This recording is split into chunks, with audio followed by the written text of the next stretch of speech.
First of all, the history, something about the Android.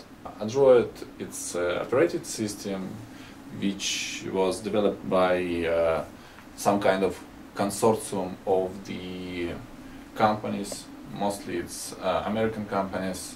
Right now it's associated only with Google. As you see on this slide, it's pretty much companies, I think maybe about 30, maybe more. The main goal to create this operating system is to create the universal software environment for wide set of the hardware devices which were used or developed by all these companies. And it was made, the first version of the Android was 1.6, and it was developed mainly for the handsets. Right now it's used for the tablet computers, netbooks and other devices. So today I will describe you how to test only handsets. Maybe next time I'll describe how to test tablet computers. Design of Android operating system based on the Linux kernel. Its historical decision was made by Google, and right now it's separate kernel from the original Linux kernel, and it doesn't have native X window interface like in Linux, and in some cases this decision creates difficulties with porting applications developed for the Linux platform to the Android platform. Basically everything that you need to know that originally Android kernel of operating system based on the Linux kernel, nothing else. About architecture.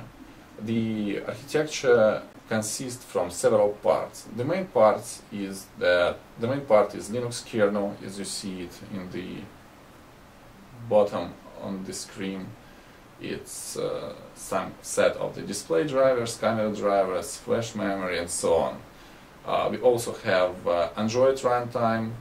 Runtime is some kind of core and virtual machine which allow us to execute developed programs on Android operating system. Some set of libraries, application framework, and common applications such as contacts, phone, browser, photo camera, and so on, so on. A few words about architecture. So basically on every Android device we have an instance of the database. It's SQLite. This is originally this database was developed for rockets in US Navy, and it was so good that was made decision to use this database on the mobile handsets, on mobile devices. SSL, it's protocol for secure data transfer. What else? Audio manager, media framework, media player. This is the common things for every Android handset. Also graphics libraries for data representation, for graphic representation on the screens of the devices. Hardware abstraction libraries, it's like GPS, radio, camera, Bluetooth. Overall, that you have to know about the software architecture of the Android, that this operating system has all necessary models, all necessary functionality to store data, to transfer this data, to represent this data on the screens, to make calls, receive calls, and positioning of the device using GPS services. How could we compare the Android architecture and Linux architecture? As you see on this slide, and as I told you before, there is no native window library, so we are unable to use Windows-like user interface.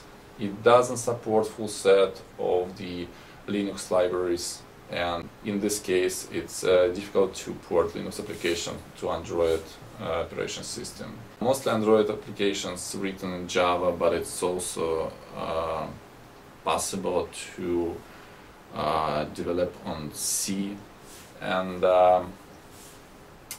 there is no Java virtual machine in the platform. They use Dalvik virtual machine for the execution of the developed files.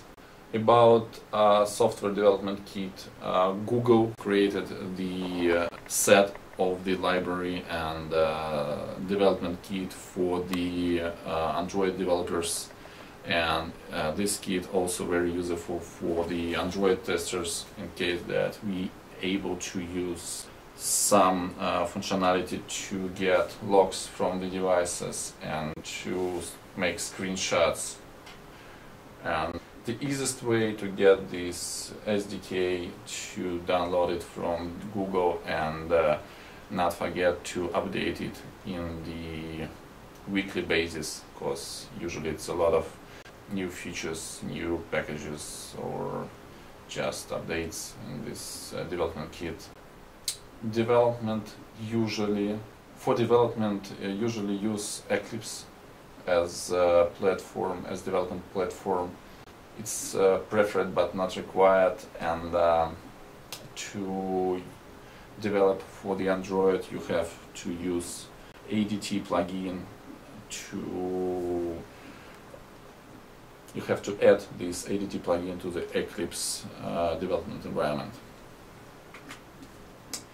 About the features of the Android handsets. So we able to view, to represent the different types of graphics, like 2-dimensional or 3-dimensional graphics, and which based on the OpenGL specifications, and in last versions of the handsets we able to see excellent examples of the 3D graphics. What else? About the storage, as I said before, it's SQLite, it's a lightweight relational database. For connectivity, Android supports all necessary formats which would be necessary for the most common markets, service markets. It's like GSM, CDMA, LTE, and so on. Also Wi-Fi, which is very important in some cases. Also, we able to send SMS and MMS messages using components of the Android platform. Usually, how could we differentiate SMS message from MMS message? What is the difference between SMS message and MMS message? SMS message is a text-only message restricted by amount of the overall symbols in this message. As I remember, it's about 160 symbols in one message. After this, it became MMS message. Sometimes long text messages could be named like EMS messages, but I prefer to use MMS message name to name messages with a lot of text, more than 130 or 160 symbols in it. MMS message able to store multimedia content such as pictures, videos, name cards, attached locations for Google Maps, audio files, and of course text and subject fields, and also some messengers would allow you to use multiple recipients, which is very useful when you would like to organize group conversations. Multiple language support, as I know, on the United States market usually support about 3 messages. It's English, Spanish, sometimes Chinese, but on the latest versions of the Android handset we also could meet Korean language, French, what else? Web browser. In Android handsets also included excellent browser which looks like similar to the Internet Explorer, but it's more restricted to the its components, but for the end user you're unable to differentiate it from other browsers which you use on the desktop computers. It's very useful and I have nothing to say about it. Java support. There is no Java virtual machine on the Android operation system, but Android use Dalvik virtual machine, and everything that you want to run on Android device, you have to compile to Dalvik executables files. It's a special virtual machine for the Android devices. Later I will show you how to run applications, developed applications on Android device, how to install this application, how to delete this application, how to get log and screenshots. Media support. What can I say? Android supports a lot of media formats, such as MP3, MP4, H264, H263, everything that is popular right now on the market, nothing else.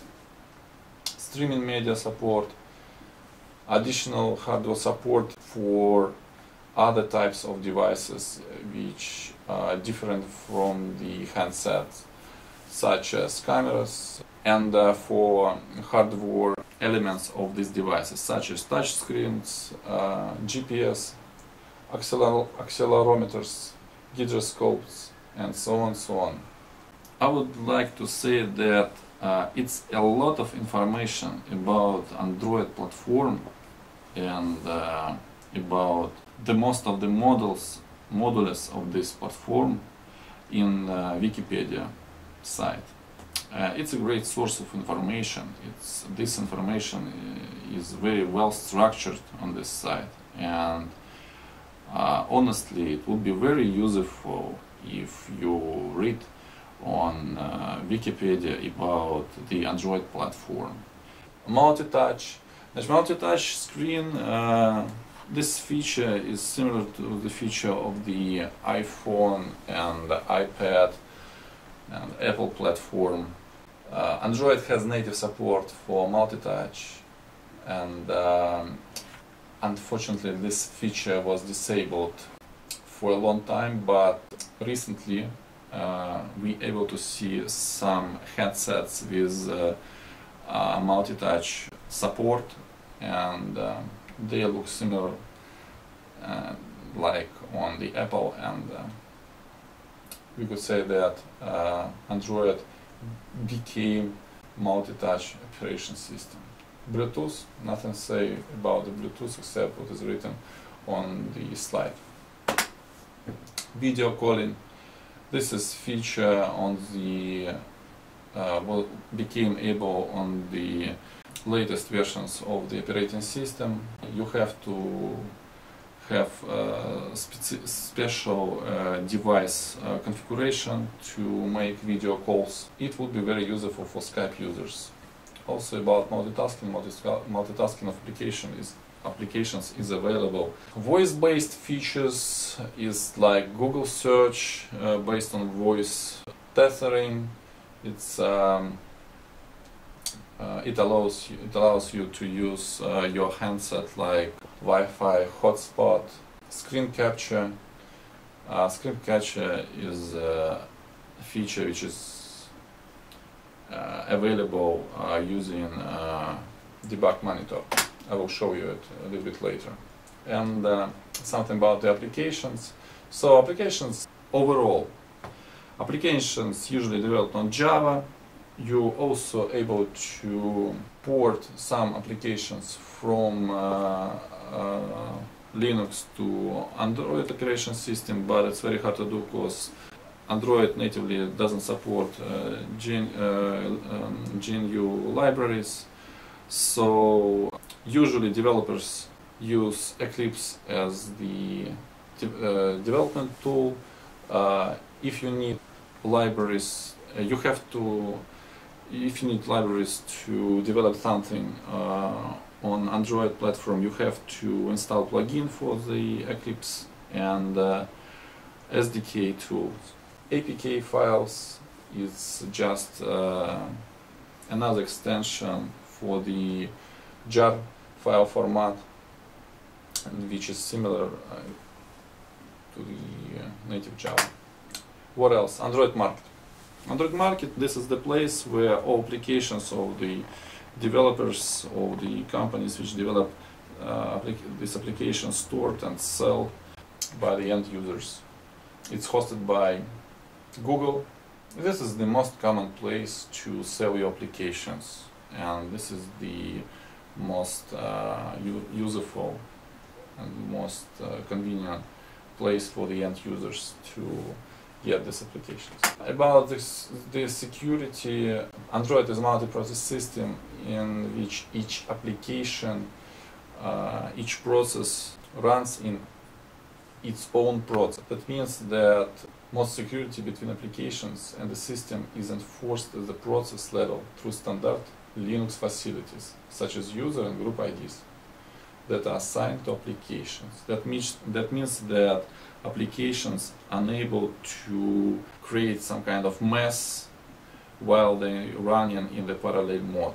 So all applications running in separate threads, and it's very useful when you're testing some kind of application, so you don't have to check the compatibility of these applications with another one.